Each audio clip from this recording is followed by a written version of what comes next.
फालिए शहर तो आए ने, बच्चा डिसेबल सी, जबान दी बंद सी, माशाअल्लाह अज काफ़ी बेहतर है। तो मजीद दे वाल साहब दसते जी माशाअल्लाह अगे नालों काफ़ी सारा बेहतर है बच्चा, क्योंकि बच्चा ना टुरदा सी ना बोलदा सी सही तरह।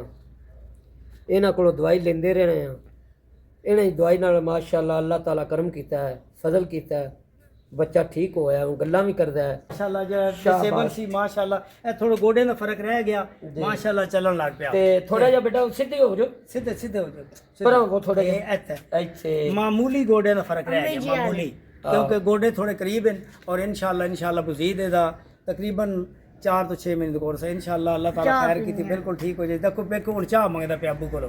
मेरा नाम हकीम मोहम्मद खान सिपरा, इस्लामपुर मोड़ मलकवाल। मेरा फ़ोन नंबर 0343 55 56 718। दूसरा मेरा फ़ोन नंबर 0336 71 52 535। माशाअल्लाह देखो ये बच्चा जो डिसेबल सी, बोलता नहीं सी, हुण सही बोलता है।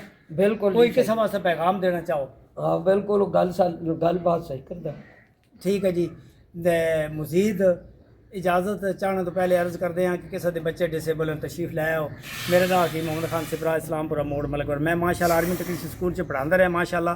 उत्थे बच्चा बड़ा अच्छा रिजल्ट सी माशाअल्लाह, इत्थे बड़ा अच्छा रिजल्ट है। इजाज़त चाहते हैं ते जेड़ा बारे। अच्छा जी, जेड़ा भी कोई आवे, अच्छा अच्छा जेड़ा भी कोई आवेगा इंशाअल्लाह हकीम साहब कोलों सही दुआ मिलेगी और फायदा भी होवेगा।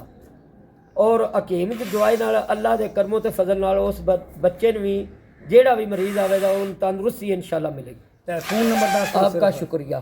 फ़ोन नंबर से दस अपना फ़ोन नंबर है नहीं, दस दो क्या नंबर है? Phone number 0302 0302 64 27 27 694। इन्होंने फ़ोन नंबर है, किसी अगर ज़रूरत हो तो इजाज़त चाहते हैं। लम्मा भी लाख ना कर दे, अल्लाह दबा वाला है।